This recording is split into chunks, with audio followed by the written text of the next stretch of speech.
So he got back onto the trail on the forest. It was a deer trail. Very few people traveled around in this day and age. So he went out and he got back onto the deer trail. It was around lunchtime, so he munched on some apples. And he walked and walked and walked and sang. There were some songs he knew, farming songs that helped you pass the day while you were hoeing or plowing.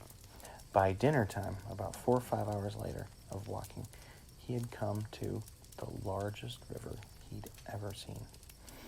He could barely see across it. He could tell there was a forest on the other side also, but it was very hard to see.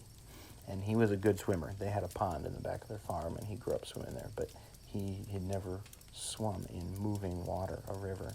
He was afraid that he was going to get hurt.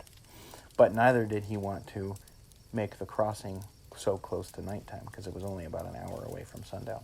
So he spent his time, he took his sharp sword and he whacked down a couple medium-sized trees because he was going to build himself a raft. He knew about rafting because him and Bob made a raft every summer to go out into the middle of the pond and fish. But this time the raft had to cross a river. So he found some vines and cut off the leaves from them for rope. And he, pretty soon, about an hour or two after sunset, he had himself a nice raft built for one person that was going to help him cross the river. Then he made himself another lean-to. She actually just leaned the raft up on a stick and went to sleep. He was pretty hungry because he'd only had fruit so far that day. The next morning, he knew he had to eat better. He heard something in the night, but it was very hard to hear by the river.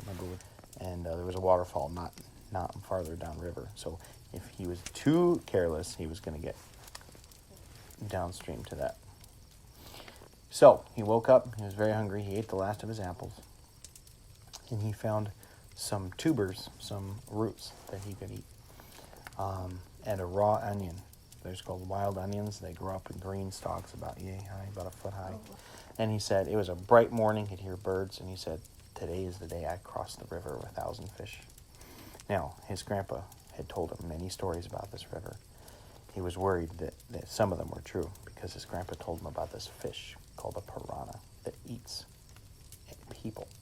And he was hoping that his grandpa was kidding, but he didn't know. So he got this really flat piece of bark that he could do for an oar because he didn't want to stick in his arms and paddle, just in case his grandpa wasn't kidding and there really were people eating fish in the river. And he launched himself off the bank into the current. It was a pretty slow current. He was going, paddling with his bark. And when he got to the middle of the stream, though, the current picked up. He could see a couple places where rocks poke up out of the water.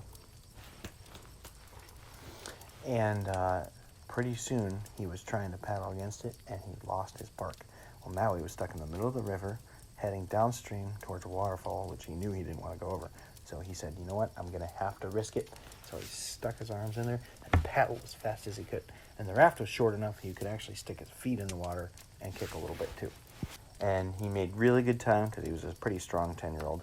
And before he knew it, he was in the shallows on the other side. So he instead of just sticking his arms and feet in longer, he jumped out and swam the rest of the way to shore. And he made it.